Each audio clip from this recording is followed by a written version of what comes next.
Hi, welcome back to our channel. We're Nitish and Sonal and we make travel videos from around the world. Today we're staying close to home in a wonderful place called St Ives.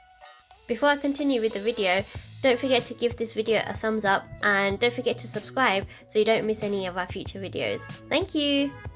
Like many Brits, we go abroad for sun and turquoise blue seas, but forget that the UK has its own charm and some pretty spectacular beaches too. St Ives is a coastal town in Cornwall, England. It's known for sandy beaches and harbours which are made even more irresistible with wonderful restaurants and shops. We stayed for a total of 3 nights in a lovely Airbnb in Carbis Bay, which we will link below. The host was really professional and friendly and is very knowledgeable about the local area. The bedroom and bathroom was on the ground floor. You go up a few steps and then there is an open plan kitchenette and sitting room. It had everything we needed and it was a perfect size for the two of us.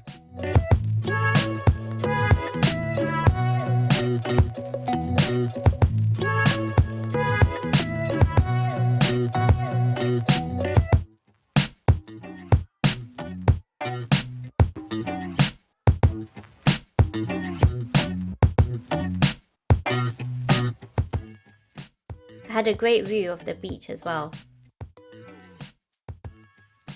Carbis Bay Beach was an easy 10-minute downhill walk from our Airbnb. After checking in, we went for a stroll down to the beach. I was pleasantly surprised by the lovely blue water and sand, unlike Brighton, close to where I grew up, which is a pebbly beach and not so blue water.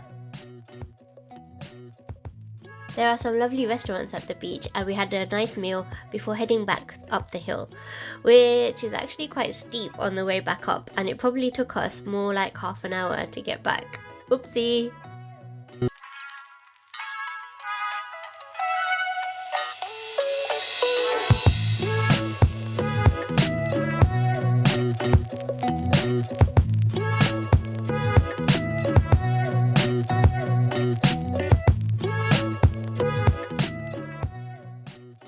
The next day we set off for St Ives.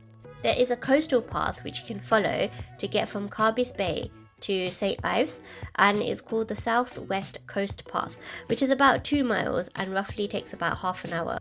Although it might take a bit longer because you'll probably want to stop along the way to take pictures of the amazing views of St Ives Bay. It's a relatively easy walk after a hilly start, but just to let you know that there is also a train that departs every 30 minutes from Carbis Bay to St Ives and it costs £1, so there is an alternative to get to St Ives. The end of the path, however, is downhill and you end up at St Ives Beach. We wandered around for a bit and then used Google Maps to navigate our way to the town centre. If you've watched a few of our videos now, you'll know that we love Google Maps. I think it took about 10 minutes to get to the town centre, but there are some major hills on the way, so I wouldn't recommend it for people with walking difficulties.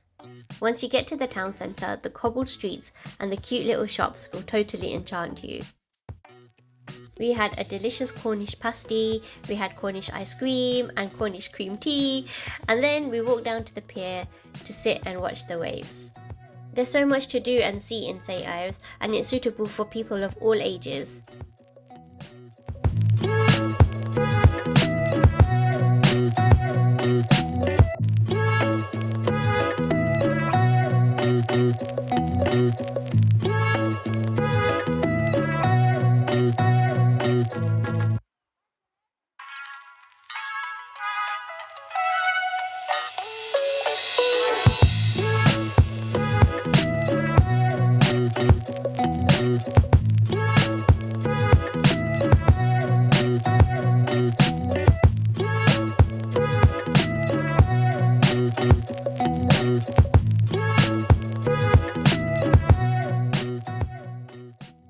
After a lovely chilled out day in St Ives, we walked all the way back to our accommodation. On our way back, we saw this advert for the fireworks at Land's End and decided we would go there on our last evening. St Michael's Mount was a 15-minute car journey from our Airbnb. Turns out it's a small island with a historic castle. It's linked to the town of Marazion. You can walk over to the island via a cobbled causeway which is revealed in low tide only. It's actually the only way into and out of the island by foot. Depending on the weather and time of the year, it will open at different times. If you would like to visit the island, I checked the weather and website and booked the tickets beforehand. We didn't go to the island itself, but we went to the beach around it and watched the sunset on 2 evenings, and it was just absolutely stunning. The drive back was beautiful too, with the sunset on the side and the windy and bendy roads. This is such a beautiful part of England and I absolutely love it.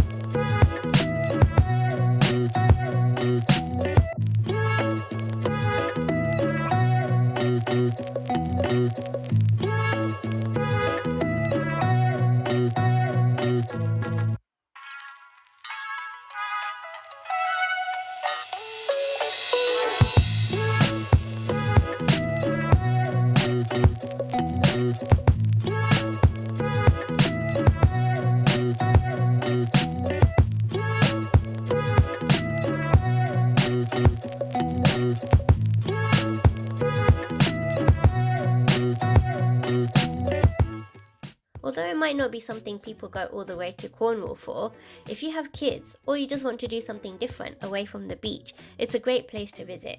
Paradise Park is a wildlife sanctuary and they have a variety of birds you can see.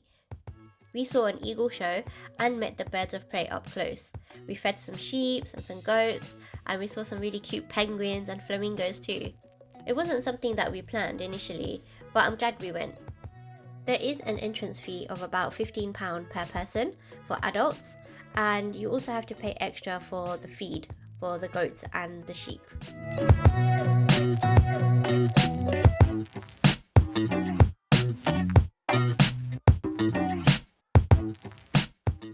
Land's End is one of Britain's most loved landmarks because of its location, natural beauty, and the scenery that it provides.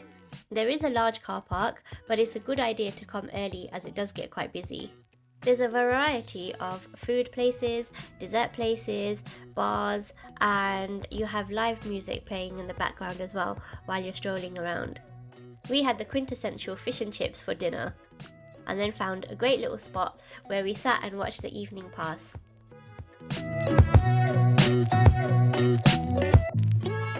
I still can't believe this is the UK. It feels like we're on the Mediterranean somewhere.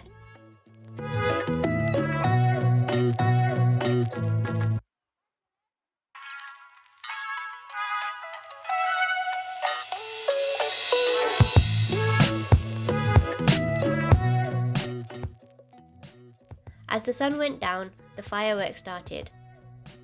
It was just absolutely magical. Words cannot describe how happy I felt in that moment. It was just perfect.